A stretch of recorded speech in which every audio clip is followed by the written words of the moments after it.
easy, easy, baby. Haha, it's easy.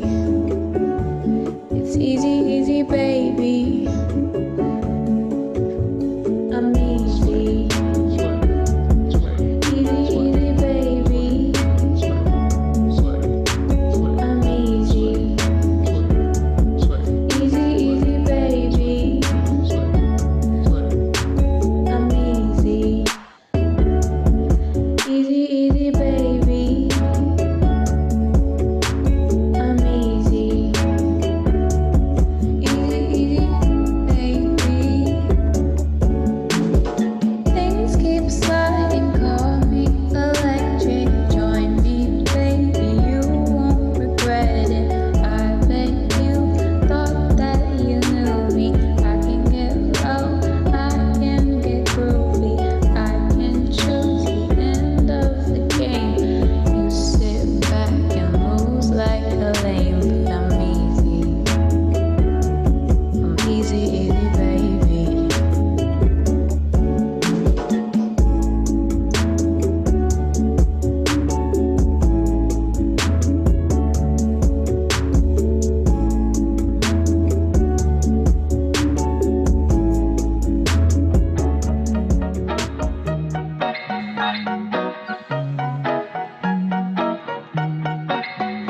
It's so strange. Usually the things we say aren't what we really mean to say. Who's to blame? We spin round in circles. You'd think that by now we'd make a different shape. I'll put my best foot forward. I'll trace my steps back.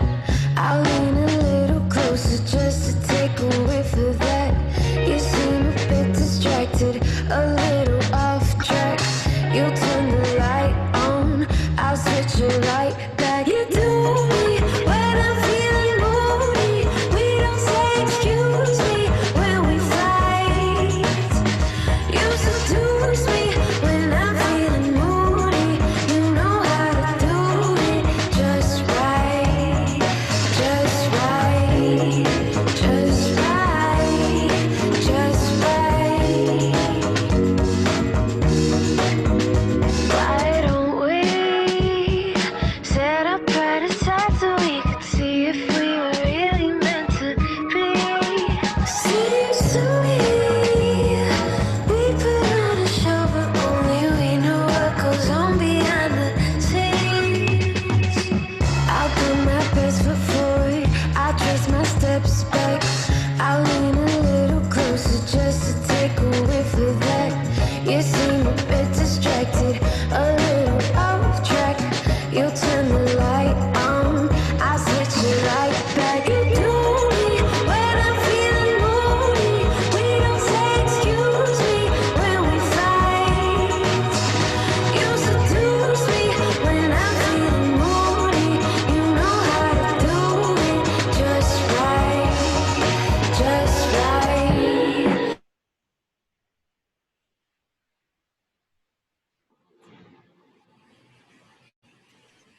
Hello and welcome everyone to UXD Chicago. I want to thank everyone for attending our remote meetup and appreciate your attendance. For those attending UXD Chicago for the first time, welcome to UXD Chicago. We are the largest UX community in Chicago, in which we are inspired by the opportunity to help our community members to learn and grow. We welcome subject matter expert speakers who are interested to share their UX, dev, tech, design experiences with our members. If you're interested in being a volunteer speaker, please feel free to reach out to the UXD Chicago team.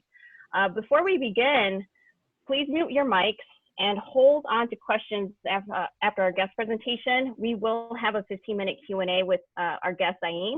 In the meantime, feel free to add your questions into our lovely chat. On that note, we will turn our attention now to our guest speaker, Zahin Ali, who is Senior Interaction Designer at IDEO Chicago, where he leads design and interdisciplinary teams to solve ambiguous problems with human-centered design thinking practices. Thanks, Zahin, for being here with us today.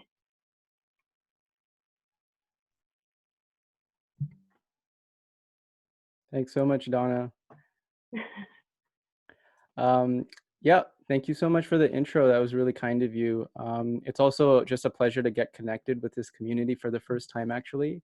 Um, and Donna and Chris have been so generous with their time in helping prepare this talk. We've been working on it for a while now, and it's been great to just collaborate with them. It's also a pleasure to just have like such a great reaction to people interested in this. So, thank you so much for that. I hope not to disappoint. I hope, if I can delight you, entertain you, even if you're inspired a little bit, then I'll be happy. So just a quick heads up on what to expect. On my end, I'll probably be speaking for about 30 minutes, just shy of that. And then we'll switch over to something Q&A, hopefully discussion-like. Feel free to leave things in the chat, any comments or questions along the way, and we'll get to that. The talk really won't be around anything technical in terms of UX design or about what I currently do at IDEO, but it's going to talk about everything that led up to that. So let's get started then. So right now I'm just sharing my screen. I'm not sharing my screen, it's just going to be my background, and I'm going to quickly switch through that. So beautiful. Thank you. So for the time being, I'm gonna mute everybody, and feel free, if you have any comments, please leave them in the chat. So let's just get started right now. So I would like to begin by talking about this story and take you in a time back in my past, about 6.5 years ago. So around that time, I was a young engineer, and I was working at a time at Tesla. So I call this part of my story Death of the Teslan. So just to take you, this is actually where I was working. It's the original Tesla factory. It's around 2012, and it's when the Model S just came out. And I was involved with trying to get the factory to produce that car the highest volume possible. I remember my desk was just up here, upstairs, and I remember it being like a really shiny place. It was almost like looking at a Tesla itself. It was really bright, a lot of bright red robots, clean white floors, really well designed on the surface. I remember walking by Elon Musk's desk. It was always empty, but they had the Motor Trend Car of the Year award sitting on that desk. I was proud to work there. And I was happy for a while, but eventually I realized that I wasn't. But I was too complacent to proactively move on. It turns out that I wasn't really a phenomenal engineer. I was a poor communicator, and I had the misfortune of being repeatedly on bad ends of political disputes. I'll tell you about one particular day that was very difficult for me. It was just after New Year's, around 2014. I had a weekly check-in with my manager, and I remember walking by the conference room before. It was like this glass box in the middle of the factory floor. And I remember spying through the window. It was him, but there was also an additional head, a blonde one, and it belonged to a person from HR. And you could probably tell where this is going. What followed was one of the most difficult, scary encounters in my career. I don't actually talk about this much. And I remember there being a lot of tenseness in the room. The manager's voice, it was oddly high pitched, really hoarse. And it was just like a lot of things that I lost. It was like lack of foresight, bad communication. It was all really a blur. The only word that really stood out to me was the T word, the dreaded T word, termination. And at that point, I was so on edge that it's almost like I wanted to hear it. I was like, just say it already. And when I did, I felt cold shock. I was frozen. It was like that Law and Order sound, like that dun dun. And it would later haunt me, actually. What would haunt me most was the final look I got from my manager as he left the room. It was actually a look of disgust. And it made me feel hated for a long time after that. And as I drove home later that day, ironically in a red Tesla Roadster that I happened to own, I felt like the biggest tool in the world. One, for having that car, and two, for just getting fired. And I felt disappointed in myself that I had let myself even get to this point. I let like everybody, whoever like believed in me, supported me down. So the next few weeks after that were tough. Somehow I got through all the grieving. I returned to actually an original dream I had. I wanted to get into design before even I started at the factory. It was a dream I had since college when I discovered it. And I honestly struggled at first trying to like make my way into it. I remember I kept this notebook around with me, had a lot of like half-baked ideas, just like sketches. There was like chicken scratch. And I remember going to like random meetups in the community just to like meet people in the industry. A lot of job interview rejections. I was getting nowhere. And I thought maybe I need to get back in the classroom. So I discovered a program in New York, and it was a summer program, but I was so hesitant because, going across the country, I'd never really been outside of my bubble at that point. But somebody close to me just told me like, you should just go for it. And so I did. So this part of my life I would call leaping to love. So I remember arriving in New York that June, and I lived in this like shithole somewhere deep in Brooklyn. I was encountering like roaches, and I remember there being this one very large, rusty pipe running through the bathroom. But within days, my heart was captured. I fell in love with design in New York. I fell in love with the feeling of being in a studio, sitting on like a workbench, making something. I'd ride the train into the city every day. I'd go to class.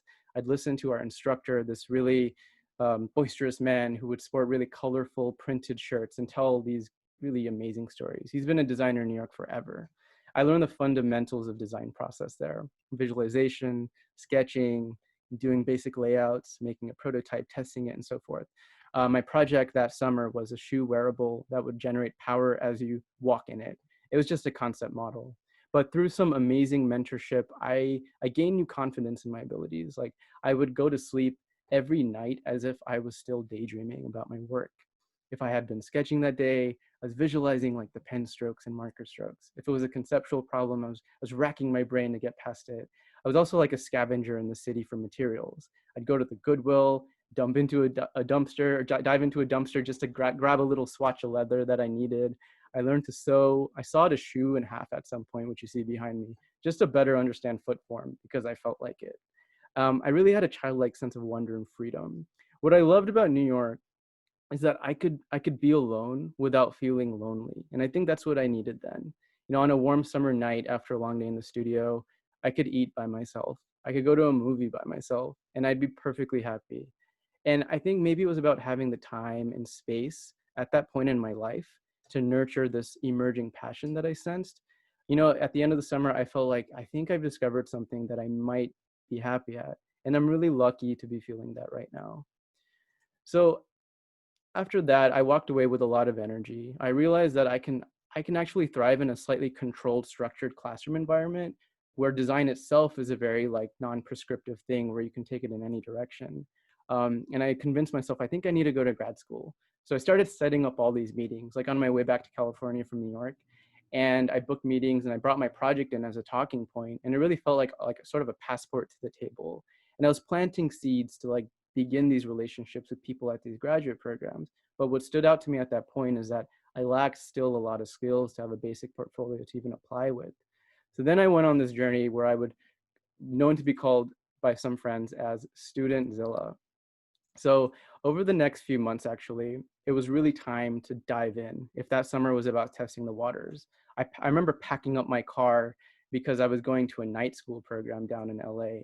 And it was like all of my belongings. And I drove off in the sunset on my way driving down the 5 to LA. And it felt like a really momentous experience. Like I felt so committed to this total cause almost. Like I felt like I was really on this mission. Like I was uprooting my life and going somewhere and trying to achieve something.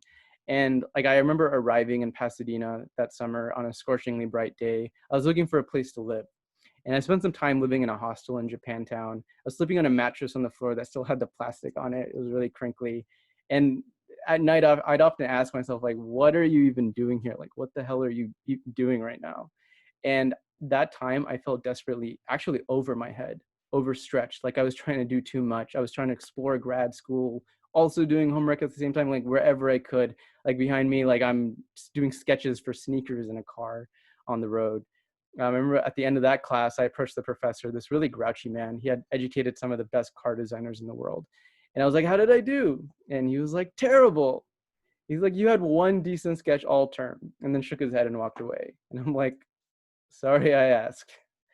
So I remember that time kind of culminating. I submitted a final grad school application. I remember like 11:57 p.m. on a midnight deadline. And I stood up, my chair fell backwards. I took like a really deep breath and I kind of like looked around my room. It was a complete mess, but it still felt like a turning point because everything I'd been preparing for was just kind of like submitted. And now I was just kind of holding my breath and waiting to see what would happen. As deeply inefficient, as deeply imperfect and flawed I was still standing there and I was still okay.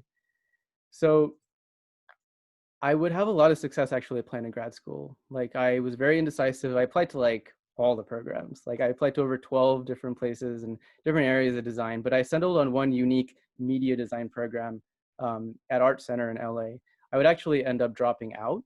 And that was a big deal. And the reason for that only became clear later on. And I'll tell you the story about that. But this is a part that I would call becoming an imposter. So what happened is later on, after I had dropped out, I met a partner at IDEO. This was at a design conference on the East Coast. And he seemed to actually like me and like my background, invited me to their studio for a visit. For some reason, some crazy reason, I thought it was just coffee. So I showed up to the meeting and I met some senior designers on the team in their automobility practice. Small talk was going great. Then somebody handed me an iPad and was like, show us your work. And in my head, I'm thinking like, oh shit. So what ensued was probably one of the most honestly awkward, embarrassing interviews I've ever had. I'll tell you what happened. Like I remember I couldn't stop talking. I certainly didn't let anyone else talk, but I think it was maybe nerves or overconfidence. I think I was trying way too hard, but I could literally see them shifting uncomfortably in their seats and kind of seem speechless in a bad way. Yeah, I was underskilled, unprepared, and yet I was making like a really grandiose attempt to act like I know what I'm talking about.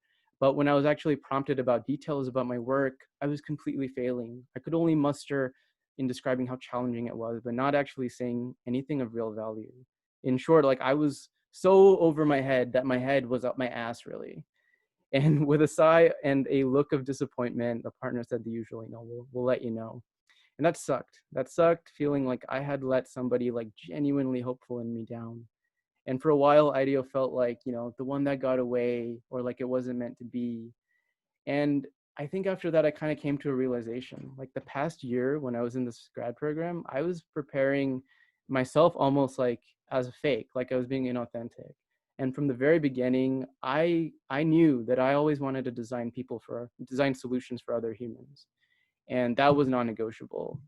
But fundamentally, my work in a program that was really about like critical design, speculative design, primarily, just didn't align. And I felt like I was trying to force that into that framework.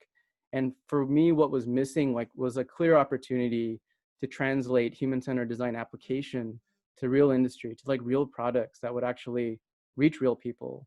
And I wanted to explore that solution and not just end with a question or a provocation. So that led me into thinking like, I think I need to go back and try again. So that spectacular failure happened so that I could take a year off. So I did that, but I was panicking the whole time. At this point, I felt like I was amounting to nothing. I was making mistakes left and right, confusing myself, frustrating loved ones around me. I was deeply in student debt. I was jobless, and I was really up to my neck in self-loathing.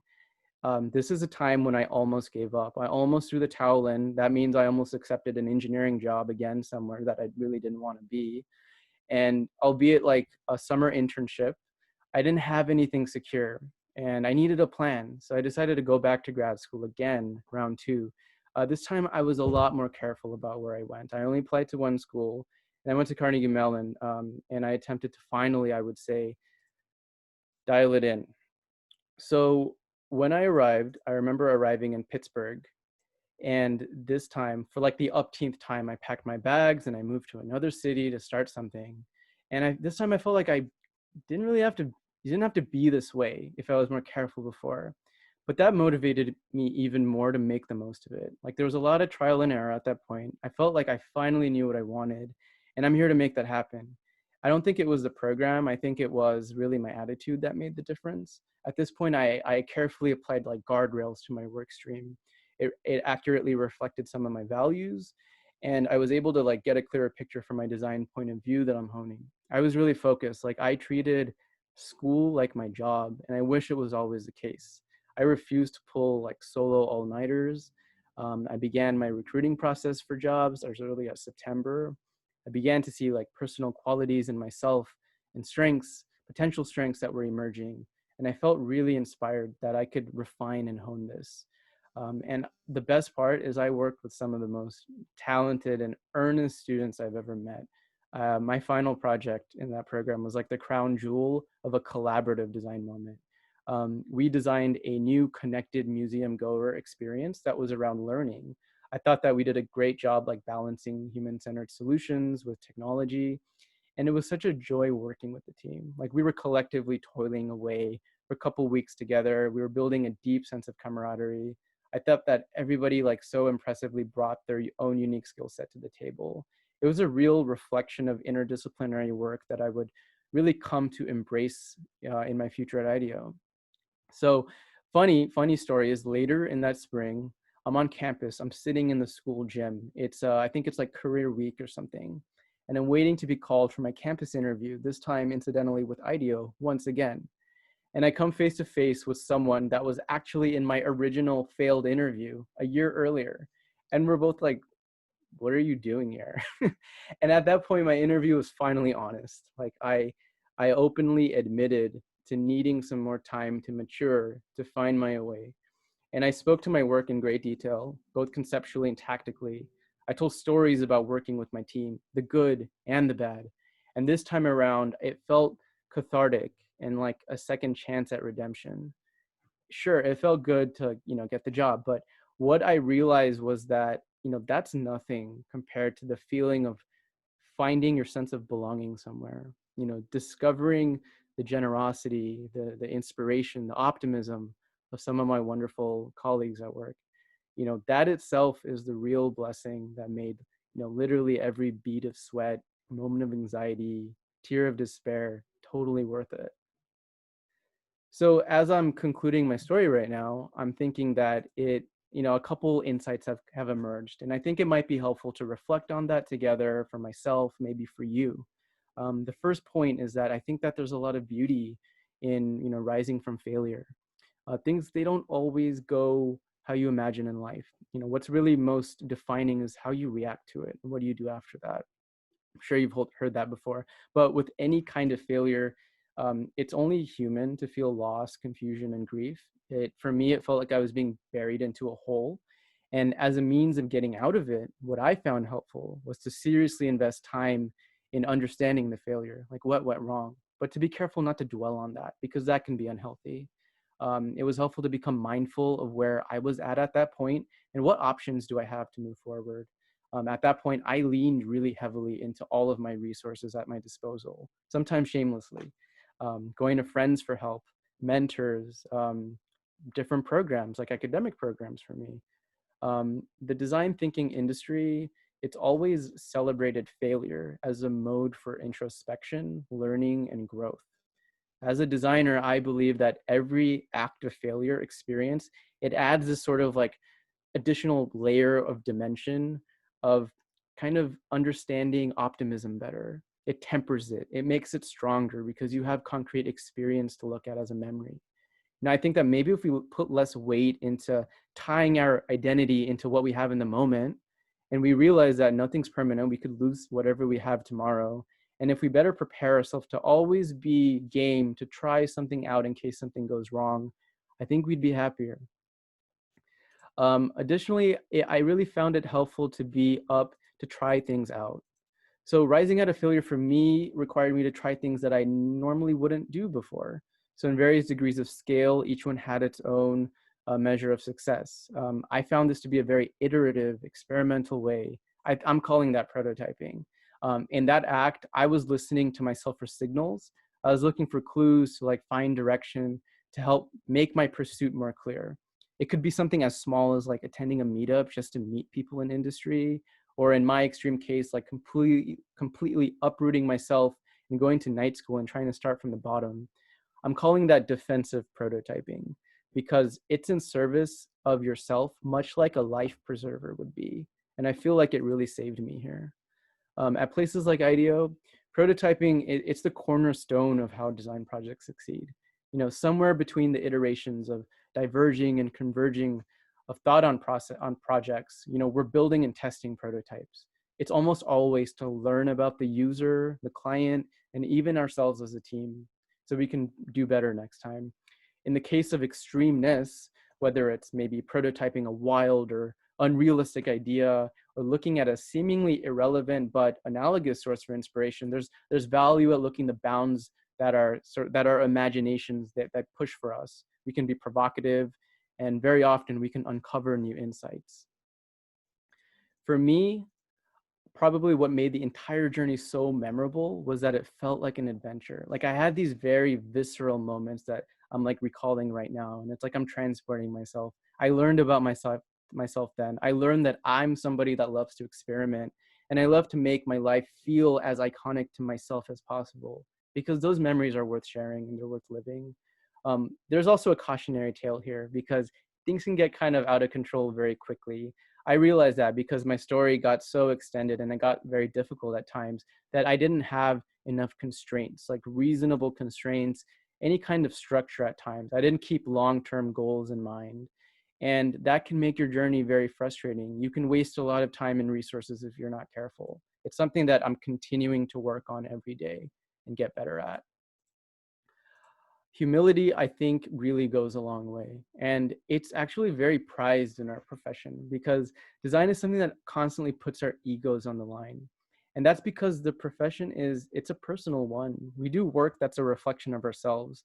It's a reflection of our tastes, decisions, and abilities. And that can easily make an individual very insecure or egotistical. It's considered refreshing to always encounter somebody who has self-awareness, has this sort, and I think that's a very necessary trait as a human-centered designer, because empathy is a big part of it. And working in teams, I've discovered, is like the best way, I think, to reach that sense of humility and really showcase that. You see it in yourself, you see it in your peers as well. I think that personally, when I started to recruit for jobs, a big before and after difference I felt that is that when I started to really truly be honest, and that is to like reveal some insecurities going into issues with my team, I also felt that it just kind of like opened the door into a richer conversation, and it really revealed that I'm really human. And I love working with people who aren't afraid to be vulnerable and also equally show that humanity. I think, you know, nobody is perfect, and there's no point in pretending like you are. It's important to celebrate that. And I found myself happiest working at a place that actively promotes that.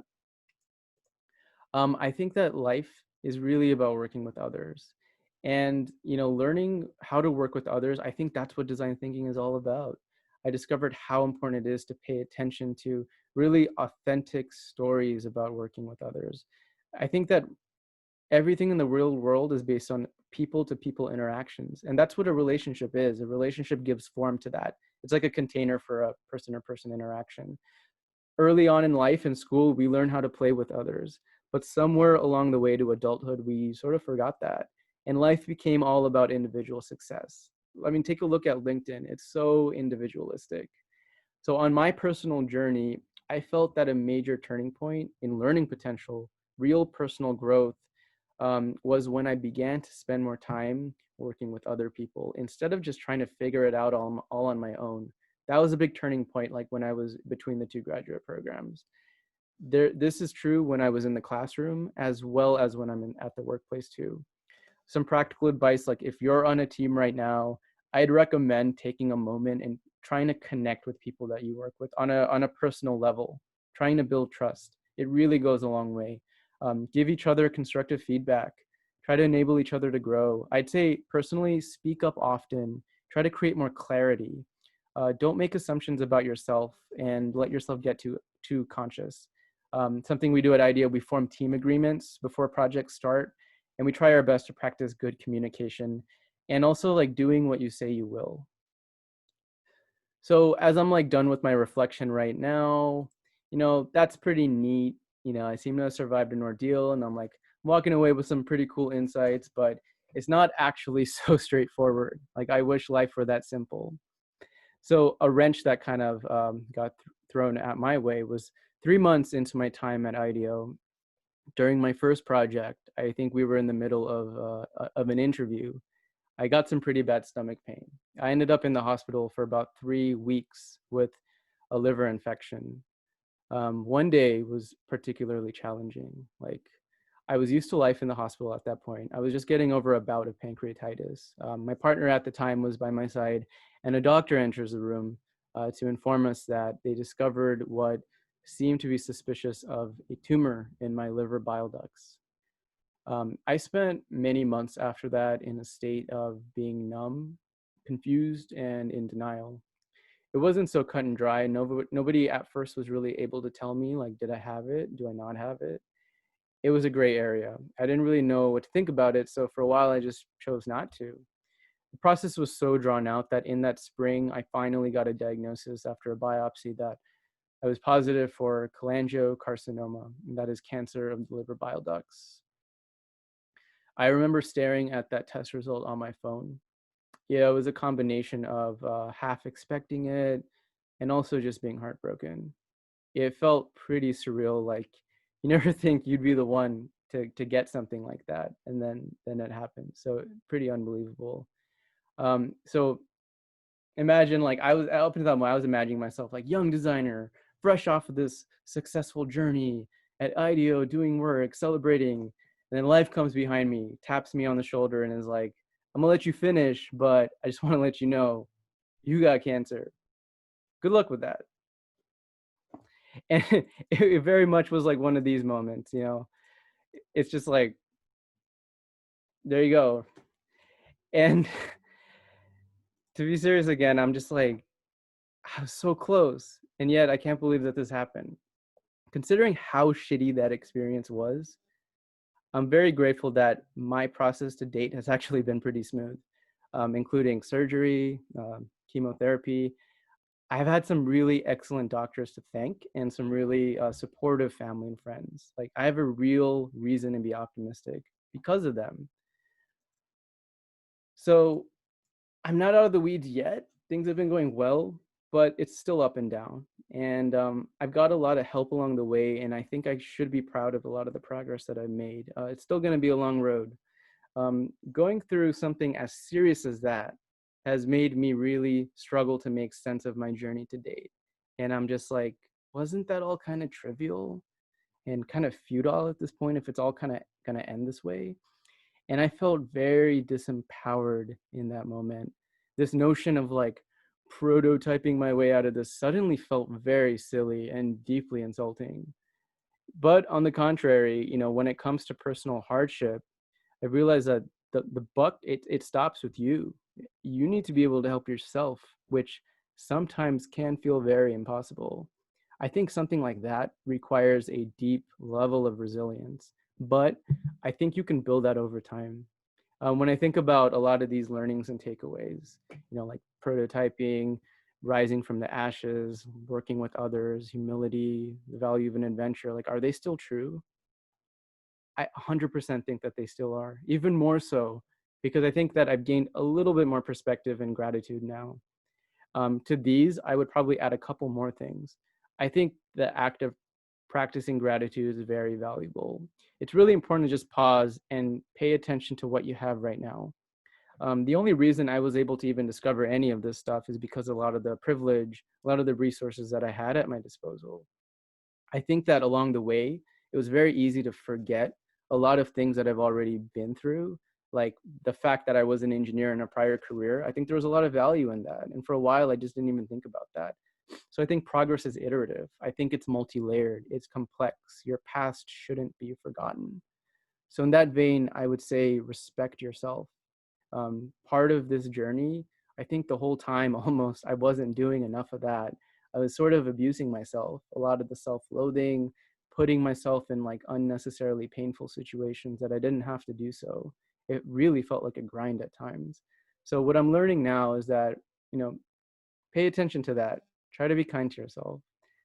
I think that building resilience isn't much of a practice of preparedness for the unexpected.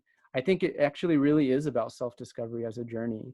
I think at the end, it's the question that we'll probably ask more. It's like, what's meaningful in life? Because like when your hardship is so serious that your life is on the line, that's probably the question you're going to ask yourself and figure out what matters most. And I still don't know that. I'm still trying to figure that out. And part of what I've discovered is answering that fulfillment question is about mindfulness. It's about being mindful to your personal values, your, you know, paying respect to your prior experiences, you know, but more importantly, I think it's about having an open heart to embarking on a journey, because I think journeys, they make everything possible. So my name's Zahin. I'm a designer, and I just wanted to thank you for listening to my journey. So Wow. that's the end here. So I'll switch it back over to Donna. So maybe she can help me MC this.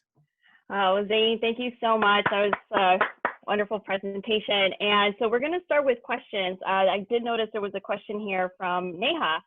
A question here for you is, how did you support yourself financially through this learning self-discovery phase? Yeah, that's a good question. And to be completely honest with you, I had a lot of privilege at that point. At Tesla, I was very fortunate to be there at a time when I had a bit of money that I made in stock options. Um, Obviously, nothing where they're at right now. But what I essentially did is, instead of probably doing something responsible, like investing in like a home or something like that, I basically used a lot of that stock money, actually all of it and then some, to support myself kind of in this wild journey. I know that's not possible for everybody, so definitely take that with a grain of salt. I was also trying to work along the way too. Like I worked at a startup, some internships just to make some money. Sometimes I still regret it now. Like, should I have just like saved better? Should I have like taken that engineering job for 6 months, saved up for design school? And don't get me wrong, design school or grad school in general is very expensive. Oftentimes I've discovered that um, not everybody can afford it. It really is a privilege to go. Um, and you have to be somewhat careful, because I have a lot of student debt right now that I have some friends who got into the industry without going to grad school, and they kind of hustled their way into it, and they're at really good places right now. And I could have done that, but it came with a greater sense of risk and uncertainty. And I think personally, I felt like I just needed a little bit more of a guarantee that things were going to work out. So yeah, that's how I did it. Cool. So anyone in the channel have any other questions? Yeah, feel free to Oh, unmute yourself and ask away if you have a question. well, there's one here, Zain, from UXD Chicago. When you finally found a team where you feel comfortable to be vulnerable, can you describe how you went about the process of sharing yourself? Yeah, this probably happened most. So I felt like the first half of my journey, I was working mainly in partnerships, like collaborations, and that was fine. But I felt like in grad school, everybody was so aspirational that you ended up being kind of guarded about sharing certain things. And like, would you obviously you want to be like a leader, you want to be a source of knowledge for other people to count on. You want to work with high performing teams. So part of that, you almost have like a sort of sales pitch that you like fall into. And I think that's a bit of a trap. That often happens when you're at work too, and it starts to feel sort of inauthentic along the way.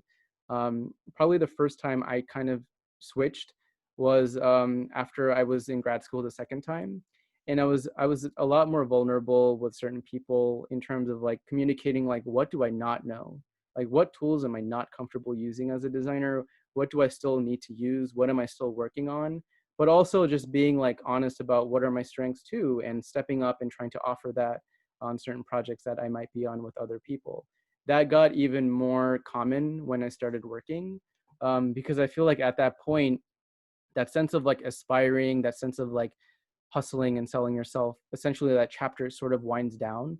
And then being on the other side, I think you have a little bit more of a luxury of being at a place with a little bit more security where you feel more comfortable being that way. So to be completely honest, that's probably why I felt a little bit more comfortable being vulnerable. And I think part of the regular process of working with teams at a human-centered like design consultancy is, I think it really values that. I think it really values being honest with the people that you work with. I think that the way that we run projects, like we'll have something called a pre-flight in the beginning. We'll have feedback, and a pre-flight is really just creating like team agreements where you make it clear to the people that you work with, like, what do you need to succeed? What are you excited about? What are you hopeful about? But also, what are your fears? And I think probably articulating your fears to somebody else is a really good exercise of like giving them a little bit of insight into what's going on in your mind. And then also like having like check-ins with people, like maybe one-on-ones with a teammate or a project leader or your manager or something, is a really good way to do that. But what I found most is that I like to be constructive about communicating something like as a vulnerability, like be honest, but also be open to improving, instead of just leaving it there. So that's been a little bit of my experience in navigating that with people. Zahin, so we have a question here from Ariel Saporta. Okay. When did you know you were ready to share your health story with your coworkers? How did you do it? And would you still use that approach if you had to do it again today? Yeah, that's a good question. The fact that it happened like literally right when I started a new job was interesting because I had this sort of personal dilemma, to be completely honest. I'm like, should I be open about this? Because isn't that a form of weakness that you're revealing to your employer that you're like kind of unreliable in the sense that you might not always be able to like be on a project or like show up with your full self at work. And that was a real decision for me. I was like, I'm not sure exactly how to navigate this. Do I tell everybody like every single detail?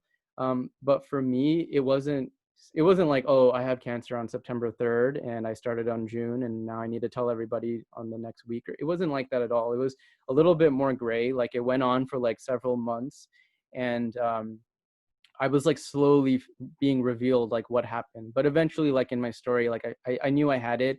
What was really important is that I was on a team at the moment when I first came sick. So I obviously had to tell people like I'm in the hospital, you know, I need to like bow out of this project. And they were so great visiting me there.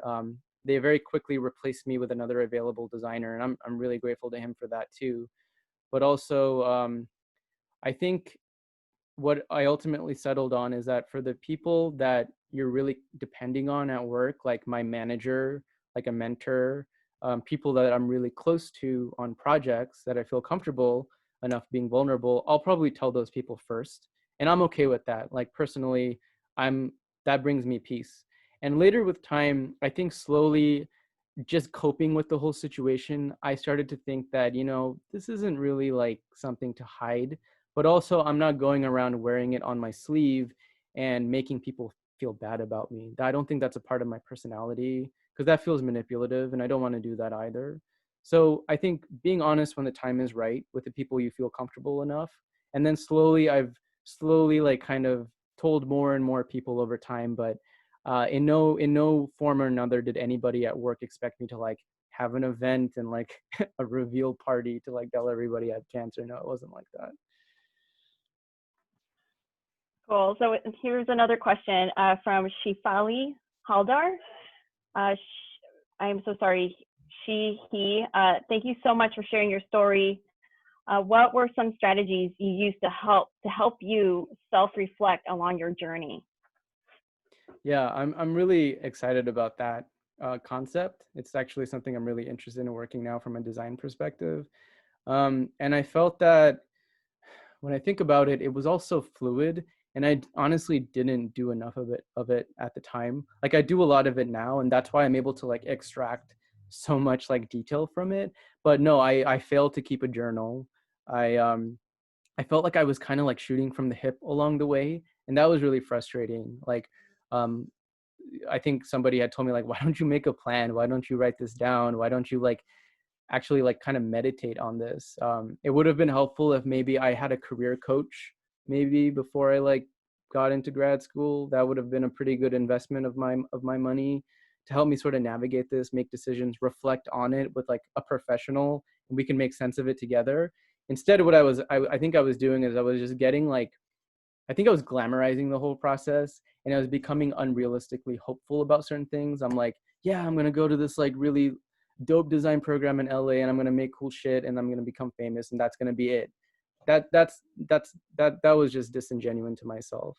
What would have been better if I had planned key moments along the way, to have like check-ins with myself. If I had a therapist, if I had a journal, it's just a very simple ask of just like asking yourself like, what did you accomplish?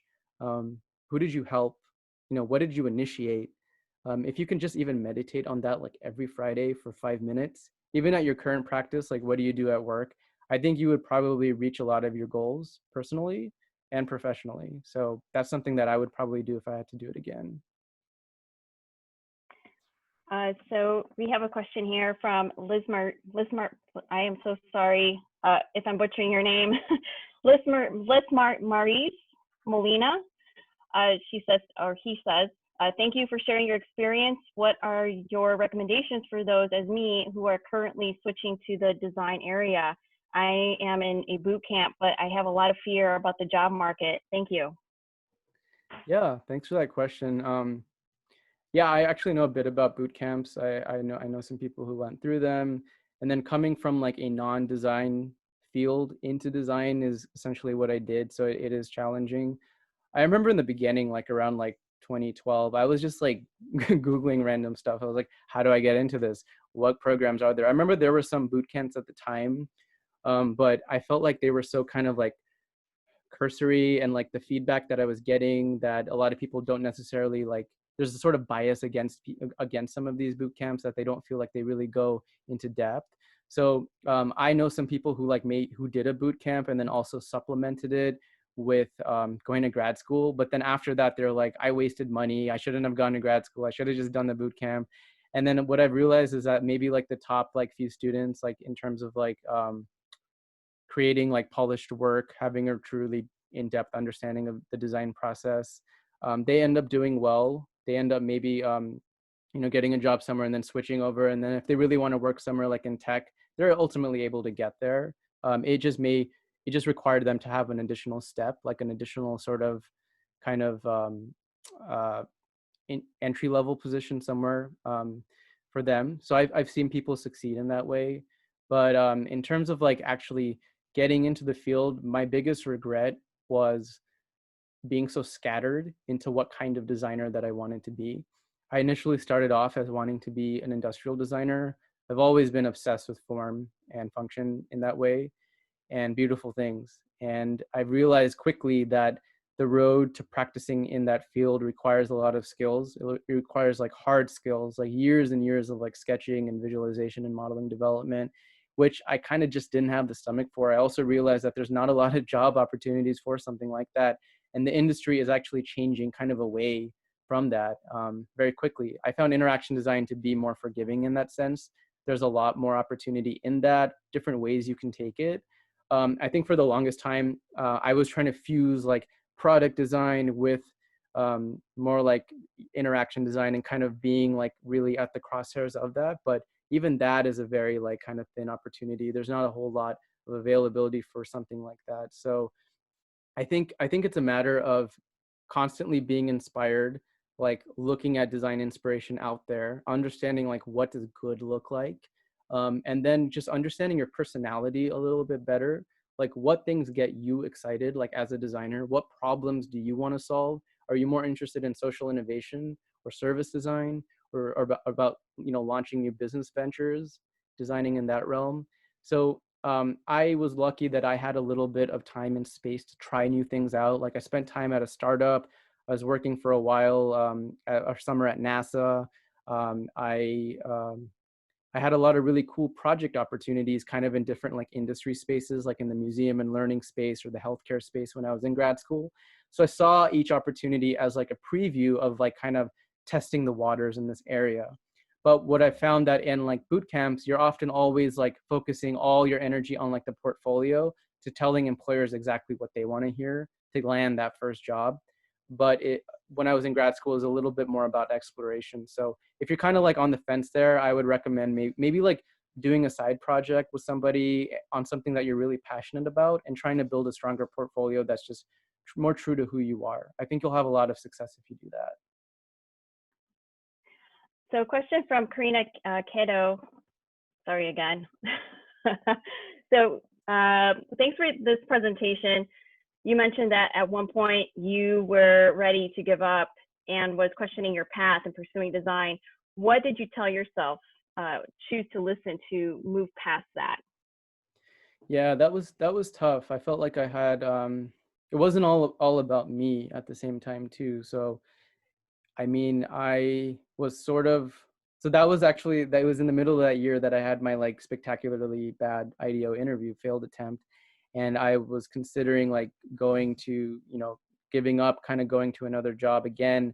And I remember along that way, I was really trying to redo my portfolio. I remember that. And I felt like the act of that was like a little bit of a good practice in understanding like what my priorities were. So up until that point, I was trying really, really hard to sort of brand myself in a very unique way that just didn't translate well into the industry that I was trying to break into. It probably would have been better if I wanted to like maybe be a media artist or get into academia. So it was kind of like the wrong work for the wrong audience. And that's something that I quickly realized. So I think during that time when I was about to give up, what helped me not give up was to just spend more time like making and producing more. And I always ask myself, like, did you actually try your hardest during this time? Did you give it your everything? And I'm not sure because, of course, I was distracted. Like, I'm a very distracted person all the time. I was trying to do a bunch of things. I was like constantly like traveling and like, all sorts of things too. So that was tough. So I think along the way, I was working on my portfolio. I had that failed interview. And then I kind of took some chances. Like I just sent an email out to somebody that I remember from a talk. And that led to actually an internship where I was interviewing at this company. And I chose to like bring like a completely different set of work to that interview. And that actually worked out, but then they didn't hire because they had some financial issues. So ultimately things did work out, but I had no way to tell that it was at the time. But looking back now, I was like, I'm really glad that I did hang in there, that things ultimately did work out. I think ultimately it was a lot of luck and timing. Like I realize now that if I was like not in that graduating class at CMU, there would not have been an opening at IDEO Chicago that year. Like I know this, maybe next year, maybe the year before, but it's crazy how things work out, like how the world works out. I would have probably ended up in New York, like working at a bank or like working at a car company on self-driving cars in Boston. That could have been the case too. My career would be very different right now, and I don't know how I'd feel. I don't know if I'd be happy. So it's crazy how things work out. Cool. Next question from Scott Rubin. What do you consider to be your quote vertical skills as a UX designer? Do you specialize? That's a good question too. I feel like this is a common question in like the tech space and in product design. Like you hear these terms like UX designer, product designer, interaction designer. Like what does that even mean? Like what are the differences between those three? It's a fluid space. I think at least in consulting, it's so interdisciplinary. The subject of what we're working on rotates like every 7 weeks, even sometimes as quickly as that. That it's really helpful to not commit early to something and like brand yourself as like, yo, I'm all about virtual reality, or I'm all about like conversational design, UX design, or anything like that. I remember in grad school, there were some classmates that were trying really hard to like define this like depth that they wanted to like acquire. That required a lot of time invested into like building skills, but you're essentially marketing yourself for an industry need or something that's on trend at the moment. But eventually that might fall out of favor, and then you're going to have to pivot to something new and find a new expertise. But these things are iterative, and you're obviously going to build on something that you did before. So I consider myself somebody who's still figuring out what they really want to consider like their vertical. Like I remember before, I considered myself to be somebody that comes from like this sort of like systems design background, who like really understands like higher level operations, because I used to be an industrial engineer. I work with complex systems with like resources of people and equipment and machines, and that I think translated really well into something like UX design. When you're trying to architect experiences and products, I think that skill translated really well. So I'm holding on to that. I think that's probably one of many verticals that I'll probably discover in my career. Right now, I'm exploring this notion of storytelling. That's probably why I'm here today doing this. And I'm just kind of trying to get a little bit more experimental on really compelling ways to tell a decent story involving something like prototyping. In that, I'm trying this out on certain client projects that I'm doing right now. So yeah, it's an honest process at work anyway. Like we set growth objectives, and these change all the time. And I think I've discovered that it's okay not having your thing yet. And it's okay for that thing to change like every year or every few years, because industry changes, and I think that's okay. Awesome. That's all the questions we have. If anyone has any questions, please feel free to chime in. You're more than welcome to ask good old Zahin here. Yeah, we just have a few more minutes. So Yeah. if you have any like last questions to ask, if not, Mm-hmm. feel free to like email me or find me on LinkedIn. You're more than welcome to message me. I'm always happy to like jump on the call with people. And if you have anything you want to discuss related to your career, it's part of something that I do. I try to like mentor like younger designers, and also like anybody else that wants to collaborate. I'm always open to something like that. So Awesome. Yay. All right. thank you so much. Thanks so much for Oh, joining. wait a minute. Yeah. Someone did. All right, Veronica. Okay. I feel. Yeah, I was 10 minutes late, so I apologize. And I just had a No really worries. practical question of where I see that it's being recorded, and Yeah. where the recording would be shared. I'll post it on YouTube and then we'll get a link out. I think Donna could probably send Mhm. something out to the attendees, if that's okay. Yeah. Oh, definitely. I'll definitely post the link out for you guys. That would be great. Thank you. Mhm. Thank you Awesome. so much. This was really wonderful. Awesome. Thank you. I really appreciate you joining. It really means a lot to me. I hope you Yeah. have a good rest of your week. I have a quick question here. What's the app you're using to present? Is that new? This is not Room, right? This is a Zoom room. So I Oh, just started a Zoom. Zoom meeting. Every slide is just an image that I loaded as a virtual background, and I'm manually clicking through the different images. So that's how I'm doing it. That's I did amazing. Because okay, awesome. I know Yeah. now. So because I know there's a new app came out. Yeah, recently. it's a cool way to Okay, like okay. sort of hack Zoom. I thought this might be a cool format of doing a presentation. So the attention is on me, but there's still something in the background because I can't be on stage right now because it's all remote. So I thought, what's the best next best solution? So yeah, just thought I'd try I it Oh have out. my a God. solution. I have And one. I will Zahin, send to you. you have to also hook us up with your Spotify music. I know I wasn't the only one that really was digging your intro music. Oh, cool. Thank you. I mean, am I alone here? Did anybody else like his music? Wix Chicago was totally digging it. Awesome. Nice.